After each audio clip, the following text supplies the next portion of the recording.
Michael has been praised for its performances, its recreations of iconic stage moments, and its sheer visual scale. But underneath the spectacle, the film quietly rewrites, oversimplifies, or completely invents major pieces of Michael Jackson's actual life. And here's the part that should really bother you as a viewer. This isn't just a question of historical accuracy. In almost every case, the changes make the story worse. Because the real version of these events was more psychologically revealing, more complicated, and honestly more interesting than whatever the film decided to put on screen instead. By quietly erasing the collaborators who helped build his greatest work, and by inventing scenes designed to make him look almost superhumanly virtuous, Michael keeps missing the chance to actually explain the man at its center. Instead of a complicated human being shaped by an extraordinary life, what audiences got, again and again, was a safer, sanded-down version of events. So let's go through 5 of the biggest ways Michael rewrote history, and why, in nearly every case, what really happened would have made a far better film. The first major distortion happens early, and it's easy to miss if you don't already know the real timeline. When the Jackson family moves into their new California home in the film, the property shown is the now famous Havenhurst estate, the sprawling French Tudor mansion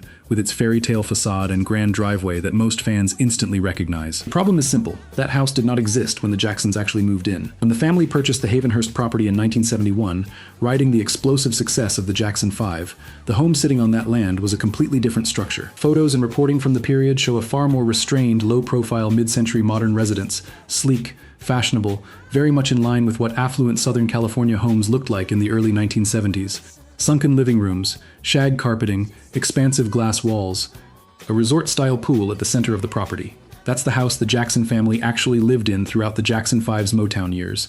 The house they enjoyed off the back of Michael's extraordinary childhood fame, while Michael himself was rarely even there to enjoy it.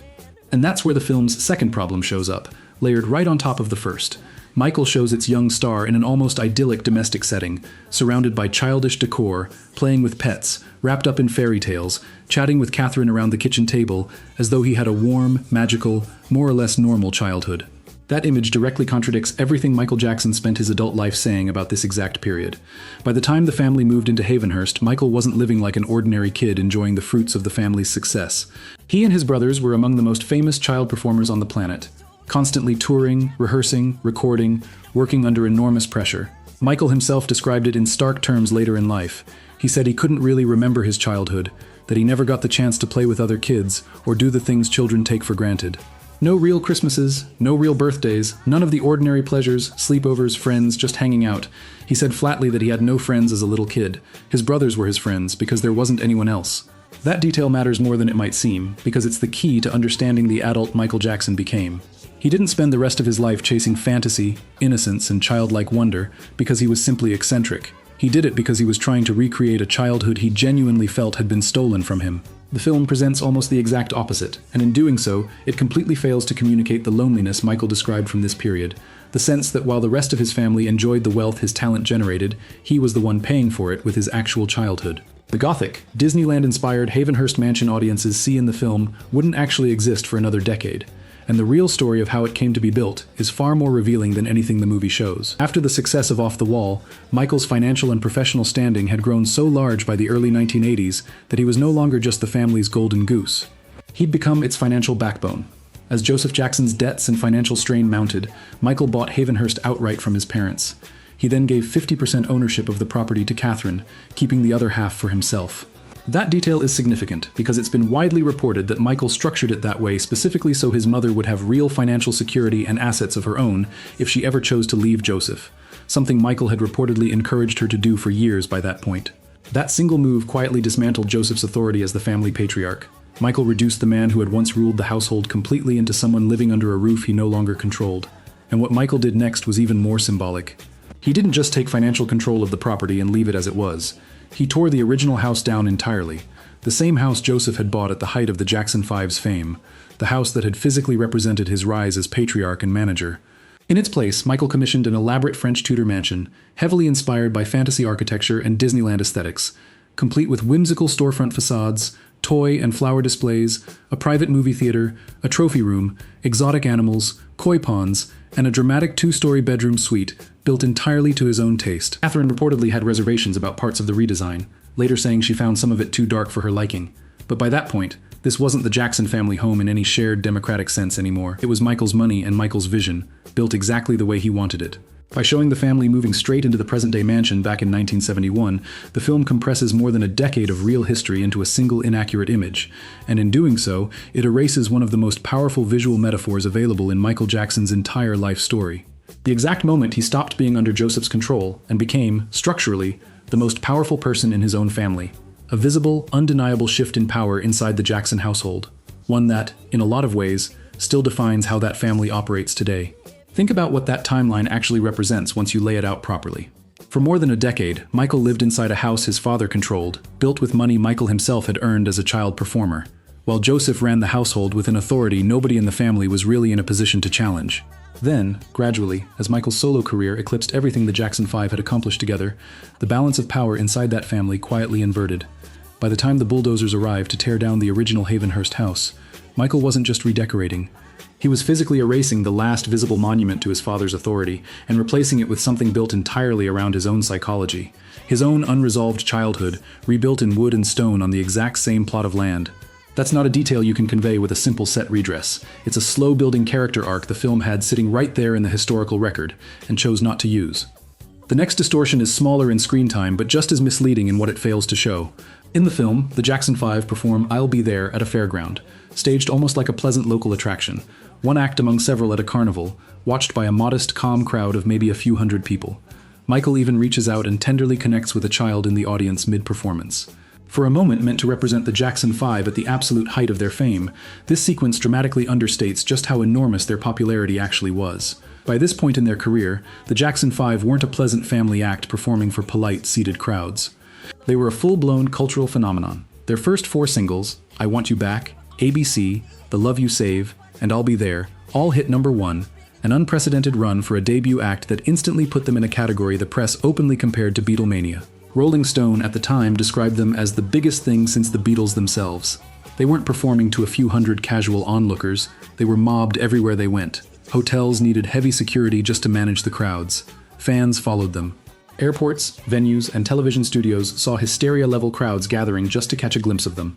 By 1971, the Jackson 5 were one of the biggest acts on the planet, touring internationally across Europe, Japan, Australia, Africa, and South America. Genuine global superstars, not a local fairground act. That level of hysteria matters, because it directly explains something the film only gestures at without really showing: why Michael struggled so much to relate to other children his age. Once the Jackson 5 exploded, Michael wasn't simply a gifted child performer anymore. He became untouchable in the most literal sense, cut off from ordinary childhood by fame, security, adoration, and constant public scrutiny. That's what made his upbringing so psychologically unusual, and it's exactly the kind of detail that shaped the rest of his life. The isolation fame placed on him starting in early childhood never really left him. Later in the film, when Michael's changing appearance comes up, the biopic shows him critiquing his own nose before visiting a surgeon to have it narrowed, framing the decision mostly as an extension of his growing perfectionism and image consciousness as his fame increased. That's part of the story, sure, but the film misses the deeper significance of what that moment actually represented. Michael's early cosmetic surgery wasn't just about vanity. It was part of a much bigger effort to reshape his identity, to visually separate himself from the image of the child star audiences had grown up with during the Jackson 5 years, and reinvent himself as an adult solo artist standing on his own. His changing appearance tracked his artistic transformation. As his music matured, so did the image he was actively trying to project to the world. When Michael comes home after the operation in the film, he's shown sheepishly revealing the bandages to Joseph, who smirks and mostly brushes it off as another one of Michael's eccentricities. That reaction feels strangely disconnected from how casually the Jackson family actually treated plastic surgery at the time. Joseph himself, in later interviews, described the family's attitude toward it in remarkably blunt terms, that if you don't like your nose, you get it fixed, and that when you're dealing with someone at Michael's level of stardom, whatever he does gets blown far out of proportion by the public. Joseph even described Michael asking him to be what he called the guinea pig, to get his own nose done first, so Michael could see how it looked and whether it hurt, before going through with his own procedure. By the late 1970s and early 1980s, cosmetic surgery wasn't some alien concept inside the Jackson household.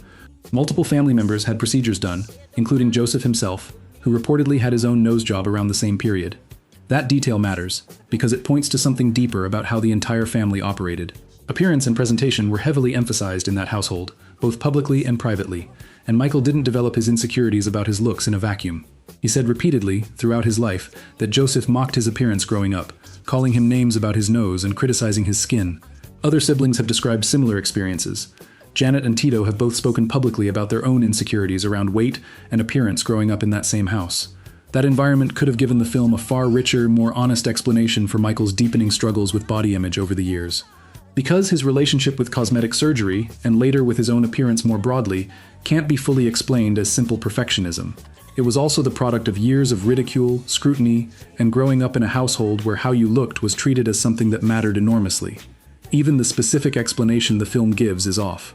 In the biopic, Michael tells Joseph the surgery was to help with his sinuses, but in his own 1988 autobiography, Moonwalk, Michael wrote that his first rhinoplasty followed him breaking his nose during a dance rehearsal, that the surgery was originally meant to repair the injury and improve his breathing. Whether or not you take that account fully at face value, it was Michael's own explanation for why the procedure happened in the first place, and it would have been a more accurate detail for the film to actually use. Instead, the scene compresses a genuinely layered, psychologically revealing chapter of his life into a surface-level moment, missing the chance to help audiences understand not just that Michael changed how he looked, but why he may have felt he had no other choice. One of the film's most consistent distortions runs through nearly every studio scene, the way it portrays Michael's creative process, and specifically how it erases the people who worked alongside him. Throughout the recording sequences, especially during the making of Thriller, Michael is shown largely alone, quietly writing lyrics, humming melodies, conceptualizing songs almost entirely by himself, with only brief appearances from figures like Quincy Jones and engineer Bruce Swedian, both of whom were absolutely essential to how that album actually sounds.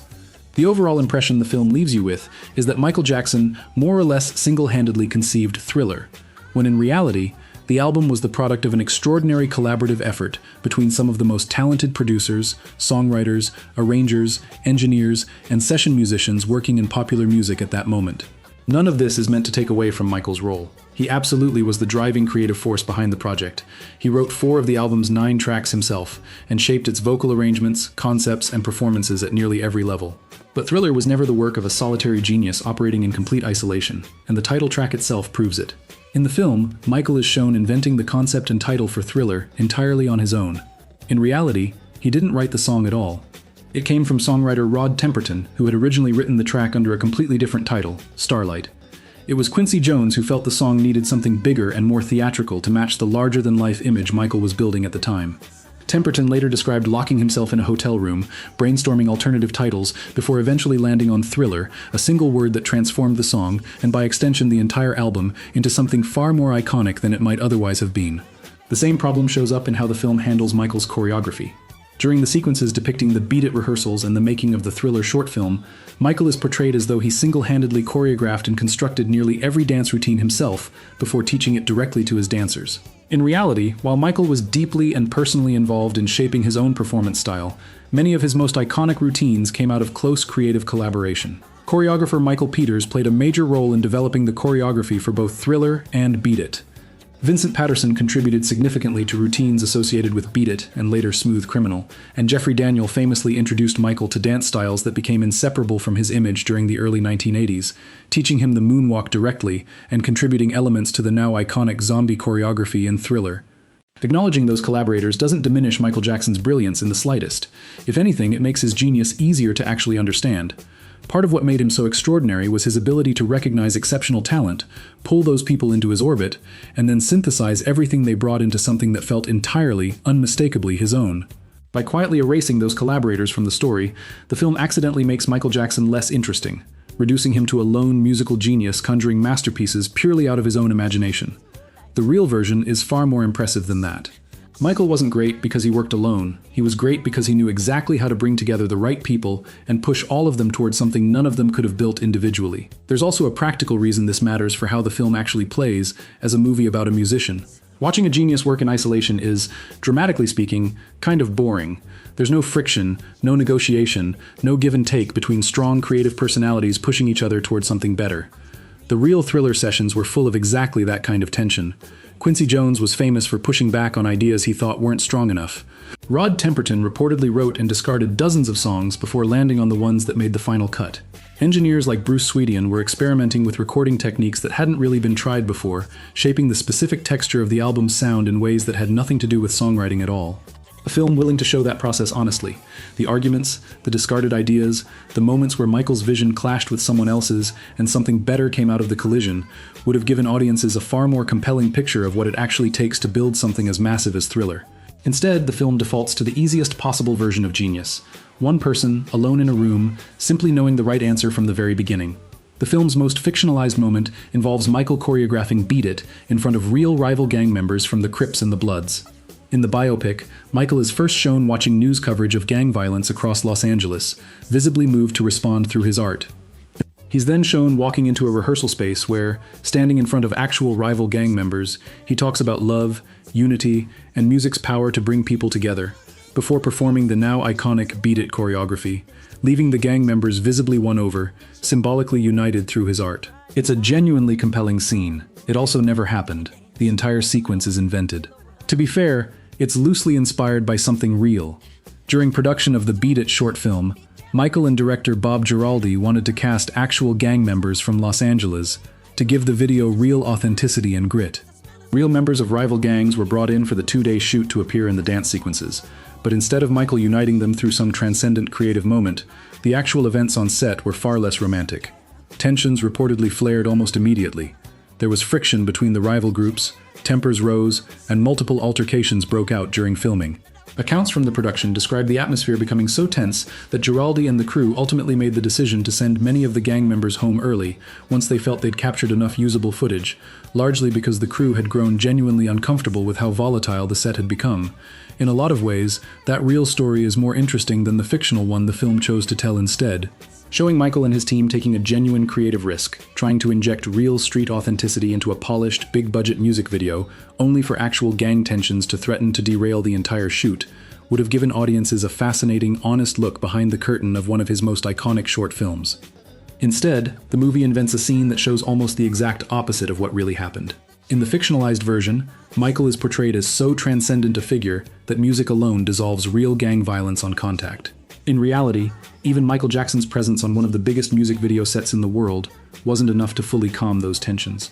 That distinction matters, because it points to a broader problem running through the entire film, a tendency to portray Michael as almost mythically virtuous. So uniquely gifted, so pure, so beloved that the world simply bends around him, rather than presenting a fully human portrait of someone who was often just as vulnerable to conflict, tension, and disappointment as anyone else around him. Moments like this risk making Michael feel overly sanitized, less like a genuinely complicated person worth actually understanding, and more like a carefully managed, multi-billion-dollar asset whose public image still needs protecting, even decades after his death. None of these 5 inaccuracies are really about nitpicking historical trivia. Taken together, they reveal a consistent pattern in how Michael chose to tell this story, smoothing over complexity wherever it appeared, trading real psychological insight for a cleaner, safer version of events that's easier for a mainstream audience to sit with. The house that wasn't built yet. The fairground that was actually a global phenomenon. The nose job that was never just about a nose. The genius who never worked entirely alone. The gang members who were never actually united by a song. In every single case, the truth was messier, more complicated, and ultimately more revealing than what ended up on screen. And in choosing the simpler version almost every time, the film keeps missing its own best opportunity to actually explain how a shy, isolated, endlessly scrutinized child became the most famous man on the planet, and what that transformation genuinely cost him along the way. None of this means Michael needed to be a darker or more cynical film to be a better one. Plenty of the real history here isn't scandalous at all. It's just more layered than a 2-hour crowd pleaser has room for. A mansion torn down as an act of quiet rebellion against a domineering father. A songwriter locking himself in a hotel room searching for the right word. A film set where art collided with real-world violence and didn't fully win. None of that requires villainizing Michael Jackson or his family. It just requires trusting the audience to sit with complexity instead of resolution, and that's the trust this film, again and again, chose not to extend. If you want more deep dives separating the real Michael Jackson from the version Hollywood keeps selling you, subscribe, because there's a lot more of this story still left to tell.